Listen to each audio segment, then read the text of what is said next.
Okay, Sutton's Days, Wilhelm's Kitchen, More to Life, and of course Linda's Pantry have been doing a couple of collabs lately, and they've invited the rest of us to go ahead and jump in. I'm a little late in getting this done because it's been a crazy week. Anyway, this is my take on those collabs, and I have written out their names so that you can go to their channels and no apostrophes in Sutton's Days, no apostrophes in Wilhelm's Kitchen, but there is an apostrophe in Linda's Pantry. So it just makes it a little easier if you're not looking for it with a slightly wrong title. All right, so here goes. Hi, this is Lucky Robin, and these are the things I will and will not can again. Corn, it's very unlikely I will can corn again. If I grow it myself, I will freeze it. But there's so much work involved in canning corn with the husking and the getting the silk off and then cutting it off the cob and making sure you don't cut too deep, but that you cut deep enough. It's really hard on my hands with the rheumatoid arthritis. And the price point when you have to buy it now has gotten pretty bad. 10 years ago, I could get 10 to 12 ears of corn for $1 out here, and we're in corn country, we're 20 minutes from corn country. But now, I'm lucky if I can get it for 50 cents an ear. Sometimes I can find it for 3 for $1, but those ears tend to be really small, and it takes about 2 ears of corn, sometimes 3 to fill a jar. So it's not really cost effective for me anymore. Not when I can get a really good, really brightly yellow colored non-GMO corn from Trader Joe's, and that can, equivalent to this, would be 79 cents or 89 cents. They may have raised it recently, but it's still at a price point where it's better for me to just buy it now. I don't like the way this looks in the jar either. I like a much brighter yellow corn. And I also, with the Thrive corn, I just can't see canning it again. If I grow it, I'm going to freeze it. Something else I will not can again is rabbit chili. At least not with ground rabbit. I might try it with chunked rabbit, but it came out kind of dry. So even though there's lots of, yummy goodness in there to keep it moist, it feels like the rabbit meat itself is dried out. And to me, that's just, no one really wants to eat it, and it's a waste if no one eats it. Even the chickens, before we got rid of them, would not eat this. So we've only got like 4 jars left, so it will get eaten, but it's going to be probably by my husband, who's the only one that is willing. We don't want to throw it out though, because that's wasting food. Okay, next thing I won't can again is I won't can mixed vegetables in broth. A lot of sediment forms, and I don't like that. I find that it's just better if I can each thing individually in water, and then I don't have this residue that forms in the bottom. And this was just I did this as an idea for making an easy quick soup base, but I don't really need that anymore. With the Thrive products, I can make an easy quick soup base. So I will can individually potatoes and carrots and celery, but I won't do it in broth. The broth will be canned separate. Another thing I won't can is anything that's cream-based. I know you're not supposed to can anything that's cream-based, but I had a bunch of leftover leek and potato soup, and I didn't want to eat it at the time. I didn't have freezer space, so I canned it.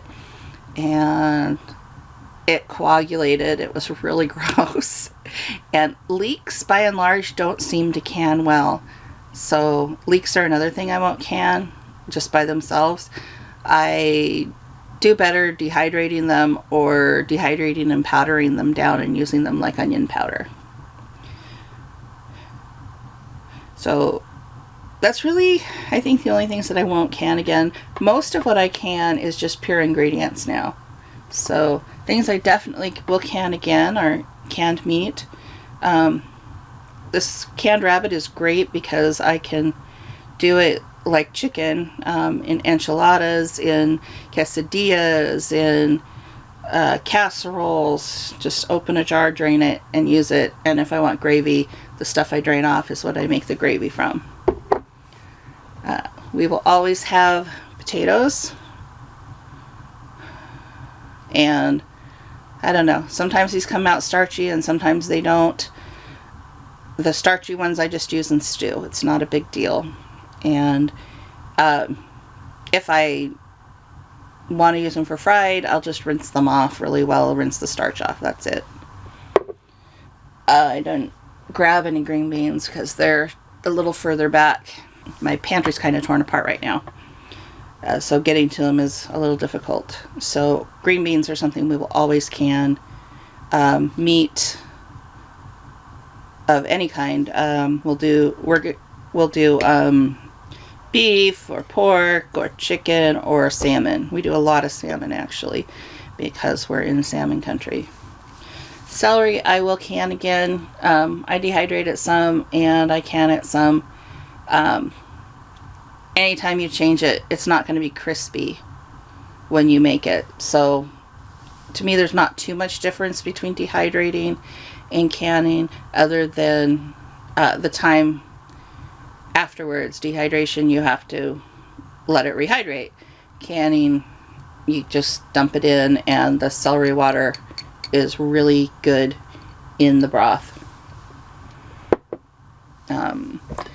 Let's see. I don't have any more of these, so I don't have any to show you. Nectarines, I don't know. They recommend when you can nectarines that they're slightly underripe, and then you need to use a heavy syrup to make them taste good. So I've tried it with the lighter syrup, and they didn't taste ripe any, they were only slightly underripe, like I said. Some of them were ripe, some of them were slightly underripe, and I just didn't like how that came out. So I may try that again with the heavy syrup, but I won't definitely try it again with a lighter syrup. I will can plums again. I will can apricots again, but I won't can them if they sit overnight in lemon water, because that just makes them mush and when it cans. But that's okay because I can turn that into jam or jelly later. But yeah, just if I'm gonna can those again, they're gonna be canned right away and not after they've sat overnight in lemon water. Mustard. I will make and can my own mustard probably for the rest of my life. I really like the way this turns out. It's a thicker mustard, and I do have a video for making this. I probably should redo it because it's not very well lit, and I really wasn't taking all that much care when I was making videos back then. But this is a great yellow mustard, and it cans up so well, and I really am happy with it. It's a lot thicker than what you get at the store. It's definitely something you spread on with a knife, not squirt on, but I love it. And it doesn't have yellow number 5. It doesn't have sugar, which they're actually been putting in some of the mustards lately. and it is just really, really good. So, haven't had a lot of canning fails because I don't tend to can things that, I really don't think I'll use often. So basically green beans, potatoes, meat, fruit, and jams, which falls in the meat category. Which falls in the fruit category. So, but the mixed things, not so happy with. The corn, I'm not so happy with. So hopefully that gives you an idea of some of the stuff that I've had success with and some of the stuff I've had not so much success with.